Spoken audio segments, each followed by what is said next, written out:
నమస్కారం, welcome to Telugu stories book. మన ఛానల్లో కథలు మీకు నచ్చితే please like, share and subscribe to Telugu stories book. Hype ఇవ్వడం మర్చిపోకండి. ఈరోజు కథ లవర్ కమ్ హస్బెండ్ ఎపిసోడ్ 82.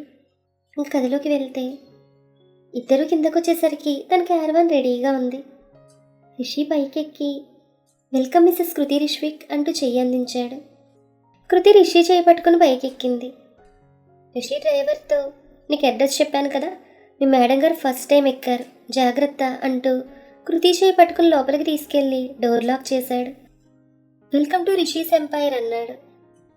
కృతి ఇది వరకు కొంతమంది బిగ్ షాట్స్ క్యారవాన్స్ చూసింది, బట్ ఓనుగా తందనగానే అదో క్రేజీ ఫీలింగ్ కలిగింది తనకి. TV, fridge, sofa set, bed లేని ఫెసిలిటీయే లేదు అందులో. ఏసీ ఆన్ అయింది. రిషి ఒక కట్టన్ బటన్ ప్రెస్ చేయగానే అది సైడ్కి వెళ్ళి స్క్రీన్ ప్రత్యక్షమైంది.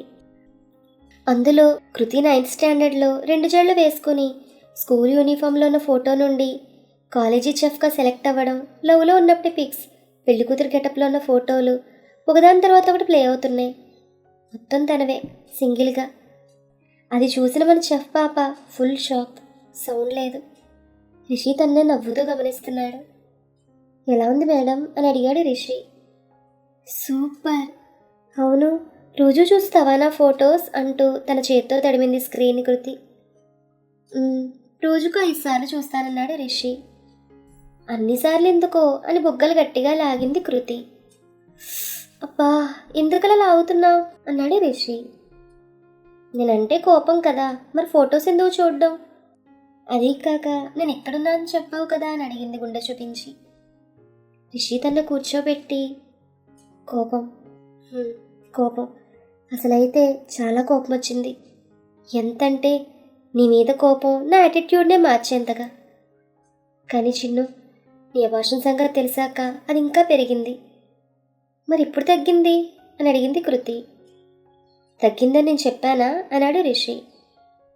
ఆహా, నేను ఒప్పుకోను, నీకు నా మీద కోపం లేదంది కృతి. అది నువ్వెలా డిసైడ్ చేస్తావని అడిగాడు. ఉంటే ఈ ఫోటోలు చూడవుగా అంది. అది ప్రేమ అన్నాడు రిషి. అంటే నేనేం చేయాలి నీ కోపం పోవడానికి అని అడిగింది. చూడు చెఫ్ పాప, 4 సంవత్సరాల కోపం బాధ ఒక్కరోజులో పోయేవి కావు అన్నాడు రిషి. నాకు పోయాయిగా అంది కృతి. తొందరపడకు, చూద్దాం అన్నాడు రిషి. నీకు హీరో అయ్యాక తెలివితేటలు ఎక్కువయ్యాయి, నిన్నిలా వదిలేస్తే లాభం లేదు అంది కృతి. ఏం చేస్తావు అన్నాడు రిషి. చెప్తారు, నాకు టైం వస్తుందంది. నీకు టైం వచ్చినప్పుడు చూద్దాం, ప్రస్తుతం టైం నాది. And I am the empire here, నిన్నేమైనా చేయొచ్చు, అడిగేవాళ్ళు లేరంటూ కృతి నడుమే చెయ్యేశాడు రిషి. కృతి చెయ్యి తోసేసి హలో మాస్టారు కొంచెం తగ్గు అంటూ తన హ్యాండ్ బ్యాగ్ ఓపెన్ చేసింది. అందులో నుండి చిన్న జ్యువెలరీ బాక్స్ తీసింది. అందులో నుండి చైన్ ఇంకా రింగ్ తీసింది. కొత్తవి. చైన్ వేసింది, సేమ్ అదే సింబల్, లాకెట్ RS. రింగ్ తీసింది, సుకృషి అని ఉంది. రిషి అవి చూసి సో నైస్, అవును ఇవన్నీ ఎప్పుడు తీసుకున్నావు అని అడిగాడు రిషి. హహా, మరి ఏమనుకున్నావు నేనంటే, కృతి ఇక్కడ అంటూ కళ్ళెగరేసింది. అవునా అంటూ లేచి ఒక బాక్స్ తెచ్చాడు రిషి. అందులో నుండి నల్లపూసలు తీశాడు. అది కొత్తదే. కృతి మెళ్ళలో వేసి ముద్దు పెట్టాడు. ఆ తర్వాత మెట్టెలు తీశాడు. కింద కూర్చుని కృతి పాదాలను పట్టుకోగానే కృతి వెంటనే పాదాలు వెనక్కి తీసుకుంది. ఏ ఉన్నట్టుండి సెంటిమెంట్ అని కళ్ళెగరేశాడు రిషి. ఎంతైనా భర్త భార్య కాళ్ళు పట్టుకోకూడదు నాన్న అంది. సెంటిమెంట్ కరెక్టే, కానీ ఇక్కడ ఒక లాజిక్ ఉంది. నేను నీ కాళ్ళకి దండం పెడితే తప్పు, కానీ ఇది కూడా రొమాన్స్లో భాగం. నువ్వు మర్చిపోయావు, నేను గుర్తు చేస్తానంటూ తన పాదాలను తీసుకుని సాక్స్ తీశాడు. అరే నువ్వు మెట్టెలు పెట్టుకుంటావా అని అడిగాడు. కృతి తన గెడ్డంగిన చేయి పెట్టుకొని నేనెప్పుడు తీయలేదు అంది కృతి. అంటే మన పెళ్ళైన రోజు నేను పెట్టినవే కదా అని అడిగాడు. అవే. ఓహో, అందుకేగా సాక్స్ వేసుకుంటున్నావు, ఎవరు చూడకూడదని అని అడిగాడు. చూస్తే నాకు ఏమైనా భయమా అంది కృతి. సరే తీసి కొత్తవి పెడతానంటూ పాతవి తీసి కొత్తవి పెట్టాడు రిషి. చాలా క్యూట్గా లేత తమలపాకుల్లా ఉన్నాయి. మెట్టెలు పెట్టేసరికి భలే ముద్దుగా ఉన్నాయి. అన్నట్లు ఏదో మిస్ అయిందే.